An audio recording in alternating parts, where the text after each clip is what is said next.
Antara simptom barah iman ini, antaranya bila kita belajar ilmu agama, kita susah nak faham. Dan kita susah nak ingat dan kita tak dapat nak hayati.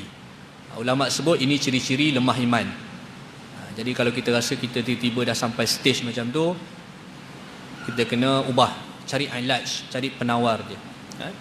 Yang kedua kata ulama, apabila kita ni terasa diri semakin liar dan liat mendekati ataupun takarub kepada Allah Ta'ala, kita rasa liar dan liat, benda-benda yang nak dekatkan kepada Allah ni kita rasa berat.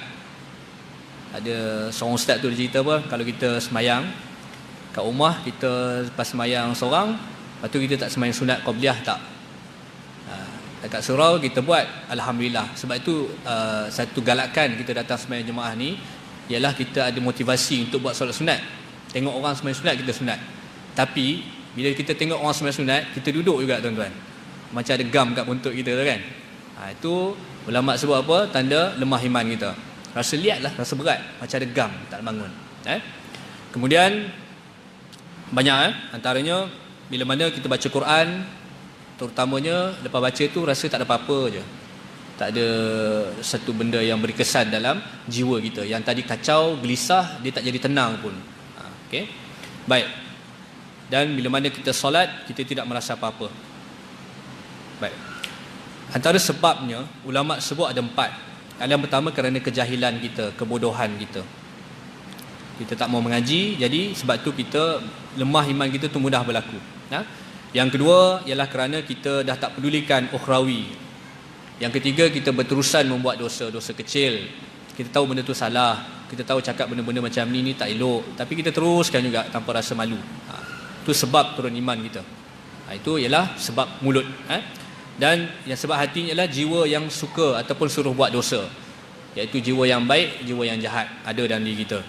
Jiwa yang jahat ni syaitan, dunia, apa lagi, pergaulan dengan orang-orang yang tak baik. Jadi itulah punca hati kita jadi suka kepada jahat. Jadi ilaj dia ulama sebut ada. Antara cara nak ubat ataupun untuk kita menambahkan keimanan kita, yang pertama adalah memperbanyakkan baca Al-Quran dan maknanya. Ini saya pesan pada diri saya dan tuan-tuan kita semua, adik-beradik, isteri kita, baca Al-Quran, sekali-sekala kita cuba tadabbur, kita baca makna dia. Baca Quran tu saja boleh, memang terbaik. Tetapi kalau kita baca Quran, baca makna itu boleh menambahkan keimanan kita. Kalau kita rasa selama ni yang ciri-ciri tadi tu ada, baca Quran, baca maknanya sekali. Yang kedua iaitu pelajaran ilmu Asmaul Husna dan juga iaitu sifat-sifat Allah. Kenal Allah Ta'ala, ma'rifatullah. Kena. Bila betul kalau ada pengajian tauhid, kita kena azam sungguh-sungguh datang. Jangan kita buat benda yang lain. Bila ada pengajian tauhid, kita tak datang. Surau ni secara umumnya 2 sajalah yang kita mampu ketengahkan kepada jemaah, iaitu pada malam ni lah sepatutnya Ustaz Ghazali, Khairul Azhar, kitab Cahaya Pengenalan. Itu kitab tauhid yang cukup bagus, asas, kitab ringan saja. Datang kita azam. Baik. Kemudian kita cermati sirah Nabi. Inilah yang kita buat, cermati sirah Nabi sallallahu alaihi wasallam. Sambut Maulid Rasul tu antaranya kisah tentang sirah Nabi lah. Nabi kecil, apa, besar, macam mana, remaja, dewasa dan sebagainya. Dan begitu juga kita pelajari hidup orang-orang soleh. Selain daripada kita cermati sirah Nabi, cermati para orang-orang soleh, tokoh-tokoh ulama, kita baca kisah mereka. Dia akan menambahkan keimanan kita. Kemudian yang kita boleh lihat, kita pergi kerja ialah merenung kebesaran Allah Ta'ala. Naik kereta, tengok ada dari jauh Bukit Beroga, kita merenung kebesaran Allah Ta'ala. Dia akan menambahkan keimanan kita. Kita jalan-jalan, tengok awan cantik, kita jangan snap saja, kita sebut Subhanallah. Naik tempat tinggi, sebut Allahu Akbar, kan? Jadi benda-benda tu menambah keimanan kita. Sambil-sambil tuan-tuan, ada orang dia buat tips, kita bawa kereta tu ada tasbih, kan? Kita sambil-sambil tasbih. Itu menambahlah dalam perjalanan kita. Baik. Apa lagi? Antaranya adalah kita berusaha seikhlas dengan amalan kita, seikhlas hati kita. Sebab kita bimbang, kita bersungguh-sungguh beramal kat dunia ni, kita semayang, kita baca Quran, tapi kita lupa satu benda namanya ikhlas. Rugilah kita.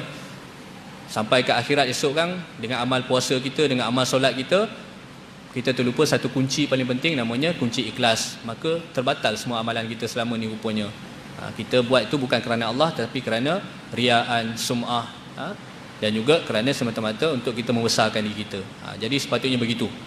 Jadi begitulah di antaranya. Maka kalau kita nak baca kitab sirah ni, antaranya adalah kitab Rahikul Maktum. Itu antara kitab yang kita boleh baca tentang sirah Nabi SAW. Kalau kita mengaji kitab tu di pondok kurang lebih 4 tahun baru habis. Jadi kalau 4 tahun kat Surah Mukhlisin ni rasa bengkok badan kita tuan-tuan. Tak habis kan? Tapi sikit-sikit bolehlah kita baca. Jadi kisah Nabi SAW ni seperti malam ni kita sebut tentang Maulidur Rasul ni adalah sedikit sebanyak yang kita bawa dan nilai. Nilai yang kedua yang menjadikan Abu Lahab yang pada cinta pertama kelahiran Nabi dia sangat gembira, tetapi bila Nabi bawa nilai yang kedua iaitu cara hidup Islam, maka di situ dia menentang. Jadi iktibar kepada kita, jangan kita jadi seperti perangai Abu Lahab tersebut. Wallahu a'lam.